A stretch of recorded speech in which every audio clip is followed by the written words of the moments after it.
They called it impregnable, the Gibraltar of the East, impossible to conquer. On February 15, 1942, Singapore fell in 7 days.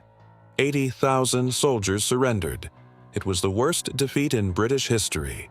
Singapore was Britain's crown jewel in Asia, a strategic fortress at the tip of the Malay Peninsula. Massive naval guns pointed out to sea. The gateway to India, Australia, and the Pacific. Winston Churchill believed it could hold for months, maybe years. The Japanese would never dare attack. They dared.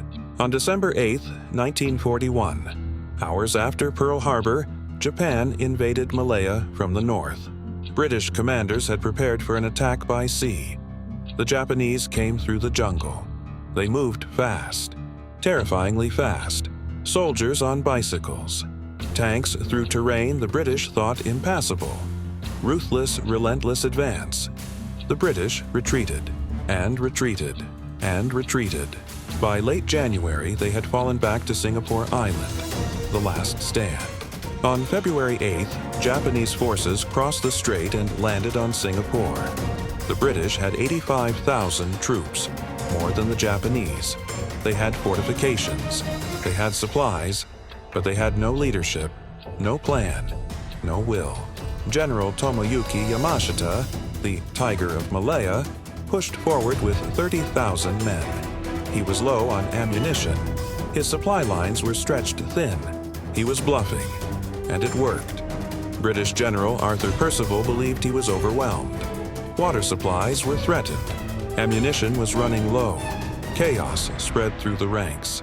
On February 15, 1942, Chinese New Year, Percival walked to the Ford Motor Factory to meet Yamashita. Yamashita had one question: "Do you surrender unconditionally?" Percival said yes. 80,000 British, Australian, and Indian soldiers laid down their weapons. It was the largest surrender in British military history. What followed was horror. Japanese troops massacred Chinese civilians in Singapore.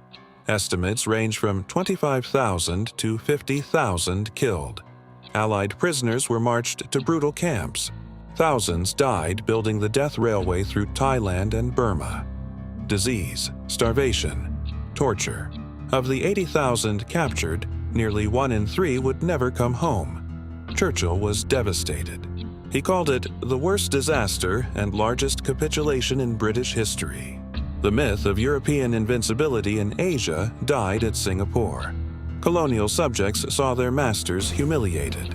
After the war, independence movements swept the region.